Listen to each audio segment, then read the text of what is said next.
Fremantle has been recognised as the best preserved example of a 19th century port streetscape in the world. There are over 3,000 heritage-listed properties in the Fremantle area. As a city with significant cultural heritage, Fremantle's architecture is unique. Beautifully restored colonial heritage buildings built in the 1800s are easily spotted on a simple stroll around the town centre. And of course I had to take Ben to the Beerporium in the heart of Fremantle on the famous Cappuccino Strip. Established in 2019, it showcases the ever-evolving variety of Australian craft beer. So what did you go as your first beer at the Beerporium here in Fremantle? White Lakes Premium Lager was on tap.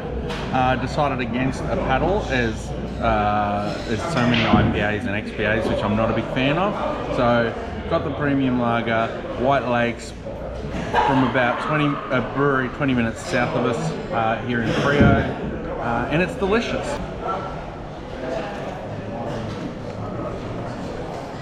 We are having Three Little Pigs pizza. They all went to the market and none of them came home. Oh, that's dark. Just along the Cappuccino Strip and housed in a grand heritage building, the Fremantle Markets are a must visit.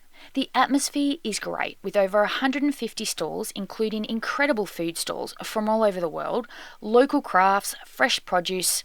It's just a sensory overload in the best possible way. Where are we, Ben? At the Maritime Museum. Just found a blue-ringed octopus here in this tank. Went and found some more information on it. It's a plastic model. It's not even real. I should have paid entry with Monopoly money then. This is a creepy Megamouth shark. They took it out of an ethanol solution a few years ago because it was shriveling up too much. Now they've put it in a glycerol solution and it's plumped up by 15%. It's now 100 kilos heavier than it was before. It is just little. And the shark was first found washed ashore just south of Perth in August 1988. So it's been preserved all this time. It's creepy. Yeah, it is.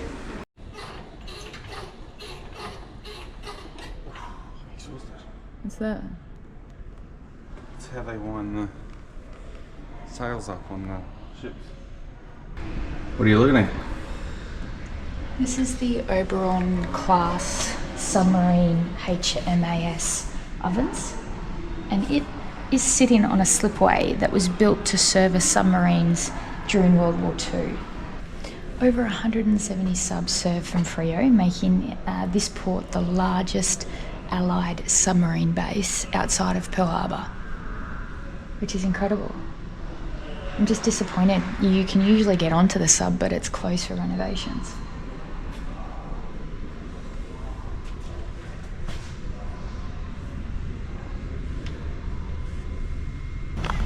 We're here at the Shiprecks Museum in Fremantle, and today we are diving in to one of the most brutal and terrifying true stories of the 17th century. It's a 400-year-old story of shipwreck, mutiny and unimaginable horror that unfolded on a remote chain of islands off the coast of WA. It is of course the terrifying true story of the Batavia. Now, sections of the ship's hull have been recovered and carefully reconstructed and are on display here at the Shipwrecks Museum, along with a bunch of other artefacts from the wreck site, including one of the first complete human skeletons found on Beacon Island.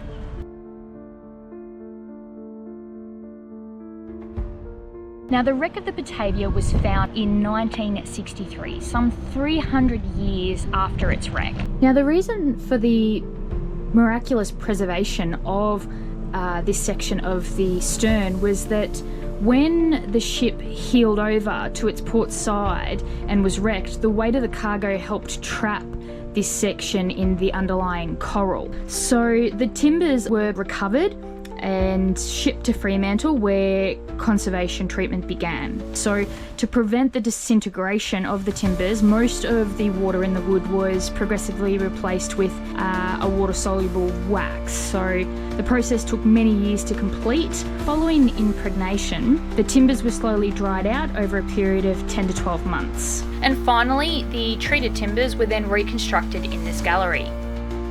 How much did it cost to get in? And it's completely free. They only ask for a donation, which I think this is one of the best museums I think I've ever been to, honestly. No replicas. I agree, and that's a big thing. I hate replicas, and this thing doesn't have them. They're all authentic and originals. Now we're up to the Roundhouse for the 1 o'clock show. So, do you know what the Roundhouse is?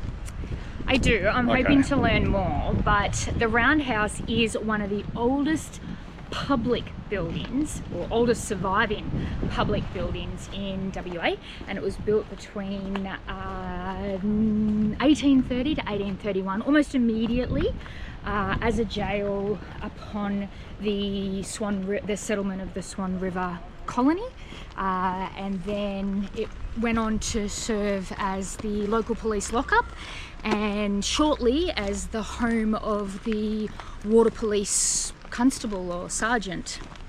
So a group of volunteers run the Roundhouse during its open hours, which are 10 a.m. to 3 p.m, and they operate the signal station. So that's what we're heading up to have a look at, which starts at 12:45. See if we can find the entrance. See how we go.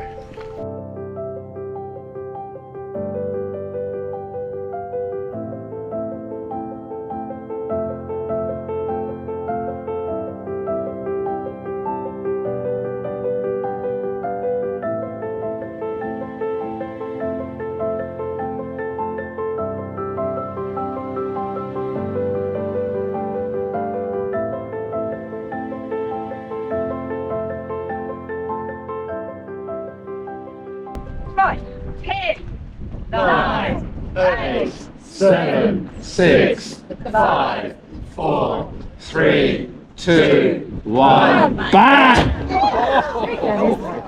This is continuing a tradition from as far back as 1900, where a time ball was used to signal out the correct time to seafarers to check or set their chronometers, which is a marine clock used in navigation. So a time ball was dropped down a pole extending from the roof of a tower, and there was a telephone line linking up to a Perth observatory.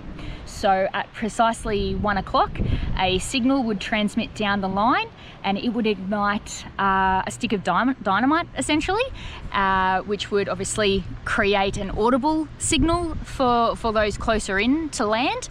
And then the time ball would drop, which would be more useful for those further out, so that the time could be checked.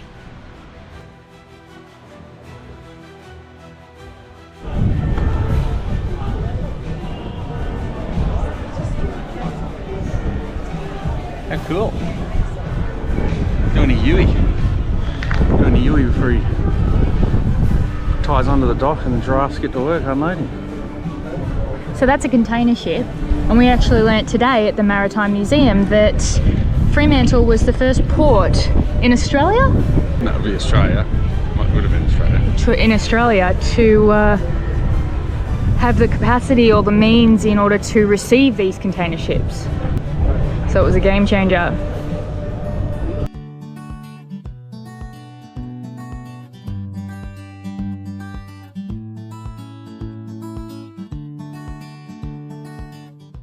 Alright, so Ben's got a sneaky little tasting paddle. Yep, sure do. Starting from the left, you've got their flag ship. Their signature brew, they call it. Signature brew, Yep. which is their single fin. That's what they call it. Their summer ale. Yeah. Then we got the IPA, which they call Wave Length. And these are all limited edition Yes, that's right. beers. Sleepless Giant IPA. already don't think I'm going to like that, just because I don't like IPAs that much, and that's very dark. We'll see if I'm surprised pleasantly. And then the was it Little Dove? Little Dove, which I think is like a pale ale. New World Pale Ale it's got on the wall, so we'll see how we go.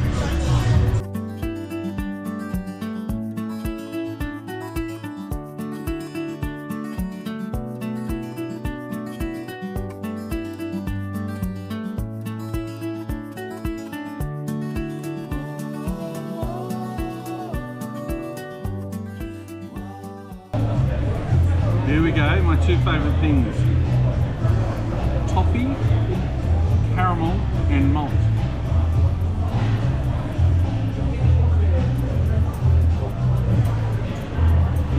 Yeah, 3 out of 5. I'm sorry, but I'm going to make you repeat what you just said. So what did you ask me, Ben? Well, first of all, what's across from us here? It's a dock. A big container ship dock, yeah. Sure. Yeah. Anyway, I just asked Shell, I wonder if Jamie still works around here. And of course I said, who's Jamie? And I said, the Jamie that used to work on the dock. My God, how do you have so many dad jokes? They're just all living up here rent free. Good morning. We're day 3 here in Fremantle, another beautiful day. So we decided we would take a little day trip over to the Swan Valley. And at 180 years old, it is Western Australia's oldest wine region. And for those of you like me, until 5 minutes ago, have no idea where that region is. If you know where Perth is, it's about 20 minutes northeast of Perth. So just the top edge of Perth. That's where it is. Yeah, it's about 45-50 k's from our caravan park here in Fremantle, called the Fremantle Village. The first winery we are going to stop off at is Sandalford, which was established in 1840, making it one of, if not the oldest winery in the Swan Valley, and comes highly recommended. So we'll see you then.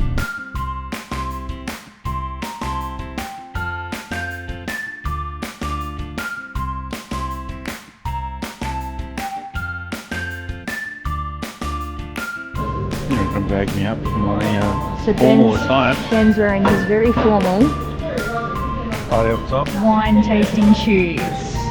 Safety boots. You are a disgrace. It's an oversight. It's a no. Alright. Alright, we just finished our wine tasting at Sandalford. It's $13 per adult for a 5 wine tasting that you can select from their range. We had James do our tasting. He was phenomenal.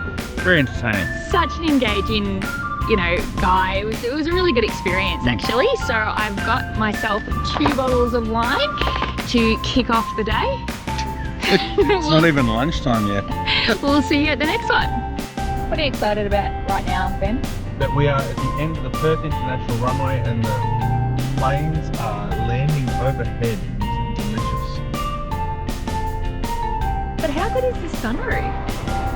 Look at this, I can see the plane. I don't know why it's called a moon roof in this car. It's had a moon roof or something. So we've finished up at Ugly Duckly Winery. A lot more of a relaxed experience at Ugly Duckly. Very different to probably what you'd expect at your typical winery, is that fair to say? Very casual. Yeah.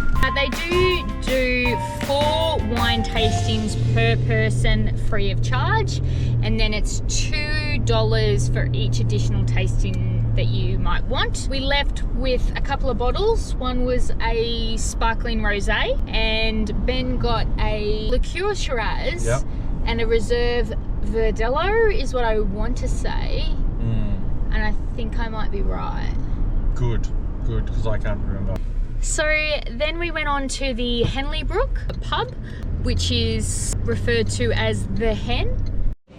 Iron Brew Sour.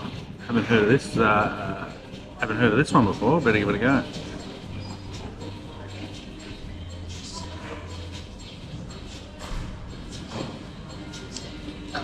I just licked a 9-volt battery and then swallowed it.